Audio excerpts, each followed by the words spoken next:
కోటప్పకొండ దేవస్థానం రాష్ట్రంలోనే ఒక ప్రముఖ శైవ క్షేత్రంగా అనేక సంవత్సరాల నుంచి రాష్ట్ర వ్యాప్తంగా నలుమూలల నుంచి కూడా భక్తులు రావటం, ఆ త్రికోటేశ్వరిని దర్శించుకోవటం జరుగుతూ ఉన్నాయి. ఈ కూటమి ప్రభుత్వం వచ్చిన తర్వాత రోజు రోజుకి కూడా ఈ యొక్క కోటప్పకొండ దేవస్థానం యొక్క ప్రతిష్టని, సాంప్రదాయాన్ని తుంగలో దొక్కే కార్యక్రమం చేయటం, అప్రతిష్ట పాలు చేయటం జరుగుతూనే ఉంది. ఒకటి కాదు, రెండు కాదు. మొన్న కోటప్పకొండ తిరణాలు చూసాం. తిరణాల్లో ఏకంగా హోమ్ గార్డే నేరుగా మద్యం అమ్మకాలు చేయటం. ఓ ప్రభుత్వంలో పనిచేస్తున్న ఒక హోమ్ గార్డు తిరణాలకి నేరుగా డైరెక్ట్గా కౌంటర్లు పెట్టి మద్యం అమ్ముతూ ఉంటే కేవలం అతన్ని సస్పెండ్ చేసాము, మా పని అయిపోయిందని చెప్పి అధికారులు భావిస్తున్నారు. ఈరోజు అసలు కారకులు ఎవరు దీనికి? అక్కడ ఇన్ని ఇన్సిడెంట్లు జరుగుతూ ఉన్నాయి. ఏమైనా ఒక ఎంక్వైరీ చేసి దీని మీద ఏమైనా చర్యలు తీసుకున్నారా అంటే లేదు. అక్కడ ఈవో 3 పూజారులు పోస్టులు అమ్ముకున్నారు 45 లక్షల రూపాయలు అని చెప్పి గంటాపదంగా నర్సరావుపేటలో మారు మోగిపోతూ ఉంటే కనీసం ఒక ప్రశ్నించే ఇది కూడా ఎవరికి లేకపోవటం చాలా బాధాకరం. నేను గతంలో కూడా ప్రెస్ మీట్లో చెప్పాను ఇదే విషయం. ఈ విషయం మీద ఎక్కడ కూడా కనీసం ఒక ఎంక్వైరీ చేసి కలెక్టర్ గారు కానీ లేకపోతే సంబంధిత అధికారులు కానీ ఏం జరుగుతూ ఉంది, ఏం జరిగింది, మళ్ళీ ఆ 3 పోస్టులు 45 లక్షలకే కాదు, ఇంకా 2 పోస్టులు ఉన్నాయి, అవి కూడా ఫిల్ చేస్తాను, మీరు 15 లక్షల చొప్పున తెచ్చుకోండి అని చెప్పి ఈరోజు మాట్లాడుతూ ఉంటే ఎవరూ కూడా దీని మీద స్పందించకపోవడం ఈరోజు వరుసగా జరుగుతూ ఉన్నాయి. ఈరోజు అనేక ఇన్సిడెంట్లు. అట్లానే నాసరై అనే ఒక టెంపుల్లో పనిచేస్తున్న వ్యక్తి పర్మనెంట్ ఎంప్లాయీ, కాంట్రాక్ట్ ఎంప్లాయీ ఈరోజు చనిపోవటం జరిగింది. దానికి కారణం కూడా చెప్పారు, సూపరింటెండెంట్ చేస్తున్న హెరాస్మెంట్ అని చెప్పి అతను ఒక లేఖ కూడా రాశాడు. ఆ లేఖ కూడా బయటకు వచ్చింది. ఎంక్వైరీ చేశారు. అది కూడా పాపం జనసేన వాళ్ళు వెంబడబడి ఎంక్వైరీ వేయాలి అని చెప్పి గుంటూరు వెళ్ళి వాళ్ళు రిప్రజెంటేషన్ ఇచ్చి కలెక్టర్ గారిని కోరి ఇవన్నీ చేసిన తర్వాత ఎంక్వైరీ చేశారు. కనీసం ఎంక్వైరీ తర్వాత కూడా అతని మీద ఏమి చర్యలు తీసుకున్నారు ఆ సూపరింటెండెంట్ మీద అనేది ఇంతవరకు ఎవరికి తెలియదు, ఎవరికి స్పష్టం లేదు.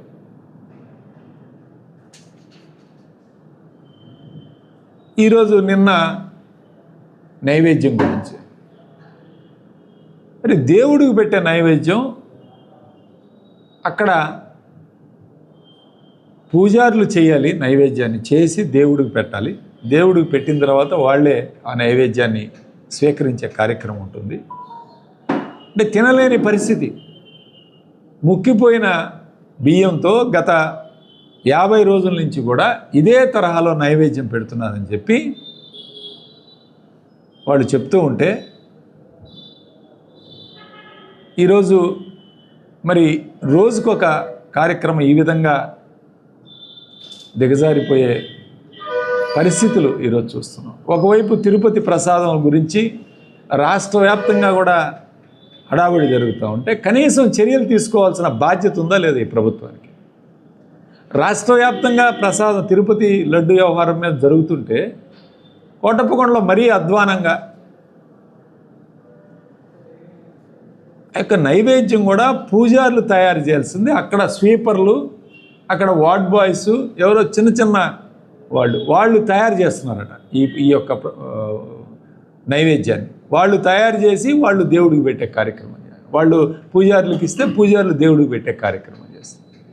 వాళ్ళు తినలేక కోతులకు వేస్తే కోతులు నిన్న తీసిన ఫోటోలు కానీ వీడియోలు కానీ చూస్తూ ఉంటే అంత బాధాకరంగా ఉంది ఈరోజు పరిస్థితి. ఆ ఈవో కనీసం ఆయన అక్కడ వారానికి కనీసం 3 రోజులు 4 రోజులు ఉండాల్సిన పరిస్థితి ఉన్నా సరే రోజు ప్రకాశం జిల్లా నుంచి వస్తాడు. వచ్చి మళ్ళీ ప్రకాశం జిల్లా రోజు వెళ్ళిపోవాలి. సాయంత్రానికల్లా మళ్ళీ ఉదయం ట్రైన్కి ఆయన వచ్చేపాటికి 11, 12 అవుతుంది. మళ్ళీ సాయంత్రం 3, 4 మళ్ళీ వెళ్ళిపోయే పరిస్థితి. ఇది పరిస్థితి. ఒక్క అధికారి రెస్పాన్సిబుల్ లేడు, ఎంప్లాయీ స్టాఫ్ లేరు. ఈయన తోడు మళ్ళీ సూపర్నెంట్, ఈవోనే ఎలా అనుకుంటే సూపర్నెంట్. ఇది పరిస్థితి. తిరునాళ్ళ ఎంత దరిద్రంగా చేశారని చెప్పి మేము ప్రెస్ మీట్లు పెట్టి మేము ఇబ్బంది ముందే చెప్పినా సరే ఎవరు కూడా దీని మీద స్పందించే కార్యక్రమం లేదు. మరి ఏం చేస్తున్నారు చంద్రబాబు నాయుడు? ఈ విధంగా జరుగుతూ ఉంటే దేవాలయాల్లో ఈరోజు కోటప్పకొండ దేవాలయం ఒకటే కాదు, తిరుపతి తర్వాత శ్రీకాళహస్తి అదే పరిస్థితి, శ్రీశైలం అదే పరిస్థితి. ఈరోజు మరి కోటప్పకొండలో ఇదే పరిస్థితి. ఈ విధంగా దేవాలయాలన్నిట్లో ఈ విధంగా అపచారాలు జరుగుతూ ఉంటే ఎవరికి నష్టం జరుగుతుంది? రాష్ట్ర ప్రజలకు నష్టం జరుగుతూ ఉంది. అసలే ఈ సంవత్సరం ఎక్కడ కూడా వర్షాలు తక్కువ ఉంటాయి, ఎండలు విపరీతంగా ఎలినో ఉందని చెప్పి ఎండలు మార్చిలోనే ఈ విధంగా ఉన్నాయి. కాబట్టి ఈ ప్రభుత్వం ఏమి చర్యలు తీసుకుంటాం? అదేంటంటే ప్రజాప్రతినిధి గారు ఈ యొక్క తిరునాళ్ళు అయిపోయిన తర్వాత ఈవోని ట్రాన్స్ఫర్ చేద్దాం అని చెప్పడం జరిగింది ఈ ఒకానొక సందర్భంలో. కానీ దాని మీద కూడా చర్యలు లేవు. మళ్ళీ అదే ఈవో కంటిన్యూ చేస్తున్నాడు తిరునాళ్ళు అయిపోయిన తర్వాత కూడా. ఆ ఈవోకి కనీసం భయం లేదు, భక్తి లేదు, ఏం చేస్తున్నాడో కనీసం అతనికి ఆ ఇంట్రెస్ట్ కూడా లేదు.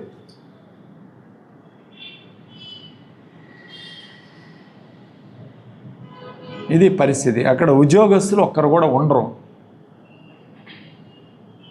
కేవలం ఆ పూజారులు, గుళ్ళో ఉన్న పూజారులు ఏదైతే పూజలు ఆ యొక్క అభిషేకాలు చేసుకుంటూ వాళ్ళు నడిపించాలి తప్ప వేరే వాళ్ళు ఎవ్వరూ కూడా బాధ్యత తీసుకోరు, బాధ్యతగా అక్కడ ఉండరు. కొన్ని రోజులు ఇదే బియ్యం భక్తులకి వచ్చే ఈరోజు అన్నదాన సత్రంలో కూడా ఉపయోగించారు.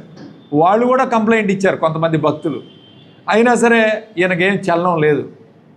మళ్ళీ పైపొద్దు ఈరోజు మళ్ళీ ప్రెస్ మీట్ పెట్టి అలాంటిదేమి లేదు, ఇలాంటిదేమి లేదు అని ఒకరు, ఈ ఎమ్మెల్యే గారేమో మీ ఇష్టమేనా, మీరే ప్రెస్ మీట్లు పెడతారా, మీరే చూపిస్తారని ఈ పూజారుల మీద కోప్పడ్డాం.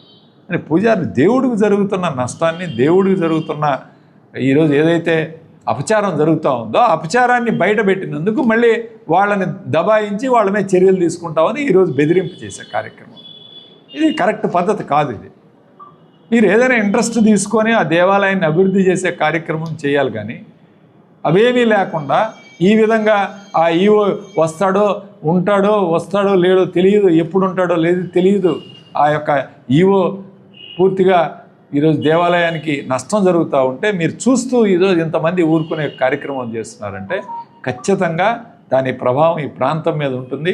త్రికోటేశ్వరుడి ప్రాంతానికి అంతా కూడా ఈరోజు ఆయన ఎక్కడా కూడా అవాంఛనీయ సంఘటనలు జరగకుండా ఆయన జాగ్రత్తగా ఈ ప్రాంతంలో రైతుల పట్ల పంటలు బాగా పండాలని కోరుకుంటాం ప్రతి ఒక్కరు. అలాంటి త్రికోటేశ్వరుడు కూడా ఈరోజు మీరు నష్టం చేసే కార్యక్రమం. మీరు ఎవరంటే భయం ఉంది, మీకు ఎవరంటే భక్తి ఉంది, అలాంటివి ఏమీ లేకుండా నాకు కావాల్సిన డబ్బులే. మళ్ళీ కోటప్పకొండలో సంవత్సరానికి 2 కోట్ల రూపాయలు తిరణాలకే వస్తున్నాయి. ఈ డబ్బులు ఏం చేస్తున్నారంటే ఒక్క సమాధానం లేదు. ఏదైనా ఒక అభివృద్ధి కార్యక్రమం చేస్తున్నారా అంటే బాత్రూములు కట్టడం తప్పితే ఈ ప్రభుత్వం వచ్చిన తర్వాత 2 సంవత్సరాల కాలంలో ఏమీ జరగలేదు. మరి ఏం చేస్తున్నారు డబ్బులు? ఆఖరికి జీతాలు ఇవ్వడానికి కూడా ఫిక్స్డ్ డిపాజిట్లు కూడా బయటికి తీశారు. ఫిక్స్డ్ డిపాజిట్లు అనేవి గత 30-40 సంవత్సరాల నుంచి దాదాపు 2 కోట్ల రూపాయలు ఫిక్స్డ్ డిపాజిట్ దేవుడి పేరు మీద ఉంటాయి. వాటిని కూడా బయటికి తీసి, అంటే ఈ డబ్బులన్నీ ఏమైపోతున్నాయి, అక్కడ కాంట్రాక్టర్ ఈవోనే, దేవాలయం చూసేది ఈవోనే, ఆయనే మేస్త్రి, ఆయనే అన్ని పనులు కూడా ఆయన ఆధ్వర్యంలో జరుగుతాయి. ఆ ఈవో గారే కాంట్రాక్ట్ రూపంలో ఎత్తి ఆయన లక్షలు మార్పుకునే కార్యక్రమం. ఎవడు ఆడిటింగ్ లేదు, అడిగేది లేదు, వాళ్ళు ఇష్టం వచ్చినట్టు ఈరోజు దేవాలయ డబ్బుల్ని దుర్వినియోగం చేసే కార్యక్రమం చేస్తూ ఉన్నారు. కాబట్టి తక్షణమే మేము కోరేది ఏంటంటే ఈ ప్రభుత్వానికి మీరు ఎంక్వైరీ చేయండి నిష్పక్షపాతంగా. ఎవరు తప్పు చేస్తే వాళ్ళని శిక్షించండి. అక్కడ పనిచేస్తున్న ఈవో కానీ సూపరింటెండెంట్ కానీ అక్కడ పనికిరారు. తక్షణమే వీళ్ళిద్దరిని ముందు తొలగించే కార్యక్రమం చేయాలి. అప్పుడే ఆ దేవాలయంలో ఏదైనా మేలు జరిగే కార్యక్రమం జరుగుతుంది ప్రతి ఒక్కరికి. కాబట్టి తక్షణమే వీళ్ళిద్దరిని సస్పెండ్ చేయించి కొత్త వాళ్ళని వేసి అక్కడ దేవుడి కైంకర్యాలు కానీ దేవుడి యొక్క పూజలు కానీ